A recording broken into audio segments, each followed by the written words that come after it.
This is the Deep Dark Dimension, a new dimension for Minecraft that I've been building, and the biggest project I've ever made.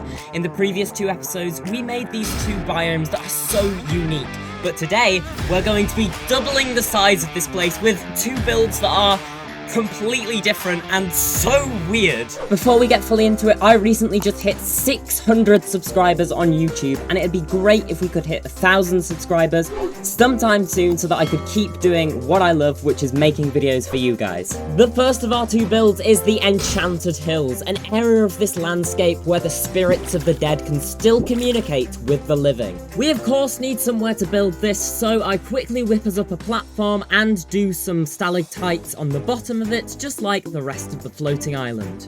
Although it'll be hardly noticeable by the time the build is finished, I actually make the platform quite a bit bigger just so that I can frame the hill perfectly and set it back a bit. Speaking of the hill, that's what we're going to be building now. And I make attempt after attempt after attempt at building this, and just nothing looks good. All I could keep thinking was if I couldn't get that to look good, I wouldn't be able to finish the project. I'd hardly even have started it.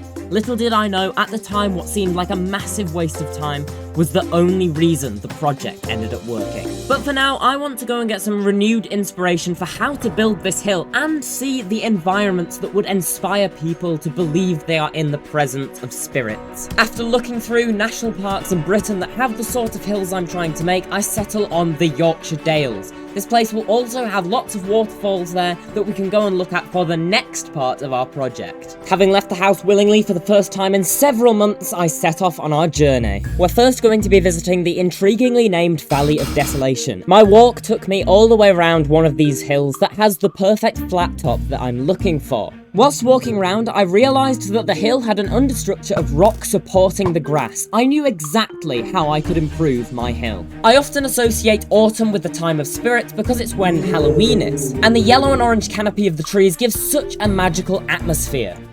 Oh no. Really? One of my core principles for this build was to have the heavens hanging above, and this has inspired me to make that almost a forest canopy. It was time for me to continue on my walk to one of the most dangerous bodies of water in the entire world, the reason I had come to the Dales in the first place. But first, it's time to finish off the Enchanted Hills. Properly paying attention to a hill like that has provided me with the valuable chance to notice the obvious. Hills aren't just lumps, they have way more structure than we think.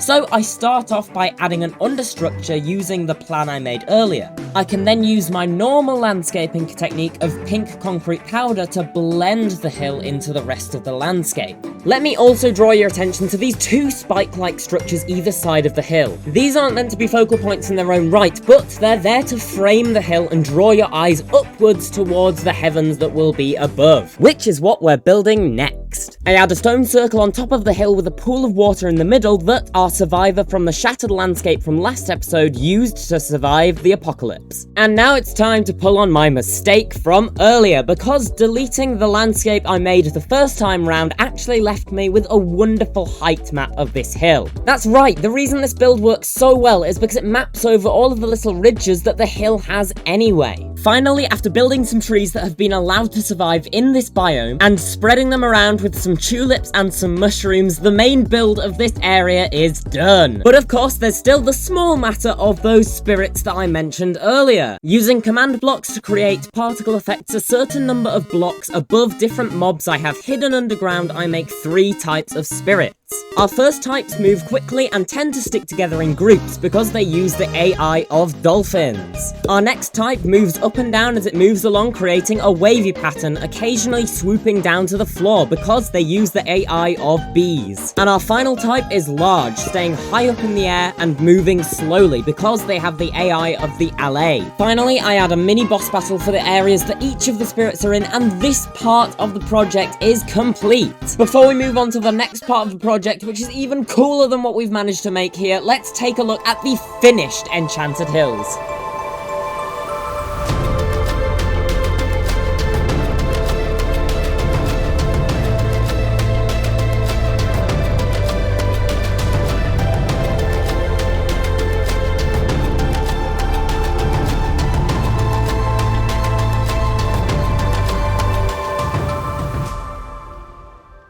Our next biome is the Mushroom Mountains, an area that is much more intimate than the grand Enchanted Hills, and is going to act as a travel hub for this world. I kick us off by making another platform on the opposite side of the world to the Enchanted Hills. Then I jumped straight into making what I thought would be the biggest part of this project, the landscaping, which is inspired by these mountains in China, which are so beautiful.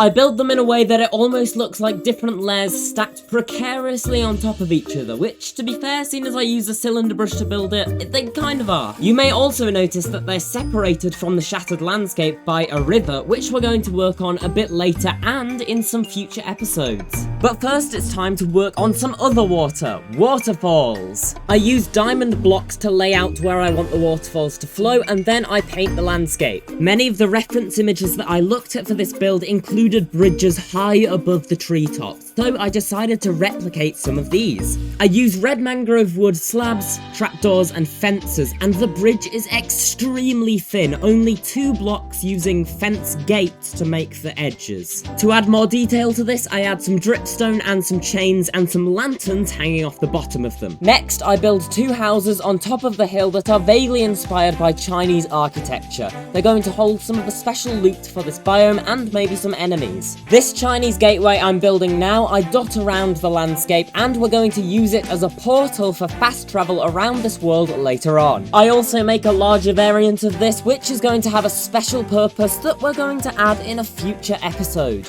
But for now, it is actually required that every fantasy world has its own mushroom forest, which is what this biome's going to be. So let's get making some giant mushroom variants. The first giant mushroom I make is pink, and it has 2 mushroom heads. Then I make a few different variations of this one design, giving them different colour schemes and up to 4 heads each. I want this biome to show off the life that has managed to flourish in this post-apocalyptic landscape, so I add a green mushroom, which is going to be a little bit more rare, but will just make the whole place look way more colourful. So I evenly distribute the mushrooms through the biome, making a lovely canopy, along with some of the smaller mushrooms that we've been using in the rest of the project. The green mushrooms are by far the rarest, being only 6 in the entire biome, followed by the pink mushrooms, and by far the most abundant are the blue mushroom, which are the ones that dominate the rest of the deep dark dimension. Now I add another type of fungus. This is not a mushroom, but it is a fungus that sticks out of the side of each of the mountains, like they were once massive tree stumps. I use a special world edit brush to paint them, and then I get on with making the entire area much more skulky. This includes adding caps to the mountains with overhangs and putting loads of skulk veins everywhere by hand, which took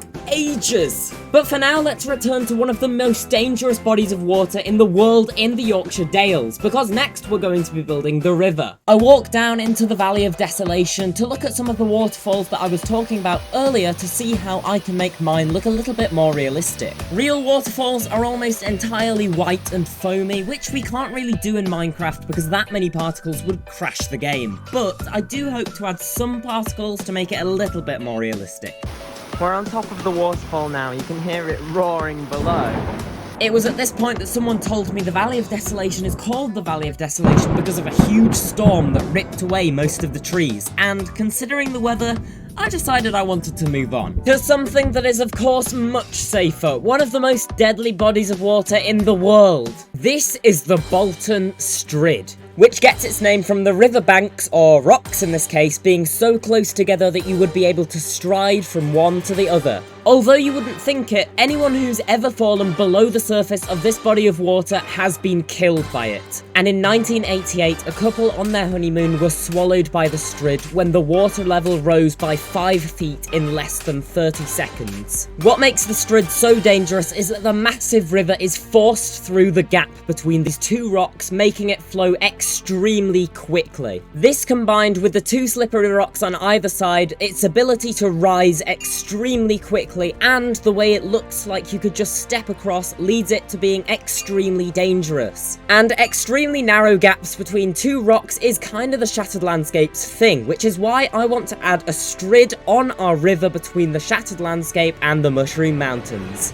I deepen the existing lake so that I can have it flowing from a high area to a low area down near where the Strid is going to be. Then, using the World Edit Polyhedron Selection tool, I make 2 large cliffs to squeeze the river through just like the Strid in real life. I paint in a slope for the riverbank using pink concrete powder, add some rocks, paint in the water using blue concrete powder, set everything to the right blocks, and that's where we're going to leave the river for now, but in a future episode, I'm going to add an entire underwater area that can be accessed through this river. Finally, I make some portals in the Chinese gateways to travel to the biomes that we've made so far. I add foam to the waterfalls to make them look more realistic using llama spit. Yep, that's right, the rivers of this biome are literally flowing with llama spit. And with that, this biome is complete. This episode was really fun to make. If you guys enjoyed it, please remember to leave a like, subscribe, and ring the notification bell so that you'll know when the next one comes out. And I will see you all next time. Mobs that I have hidden on the lorry yellow, lorry red, lorry yellow, lorry red, lorry yellow. Disting lakes so that I can have it flowing from a high area to a low area, just like any real life lake would. Oh, I was so close. I called it a lake instead of a river. What am I doing?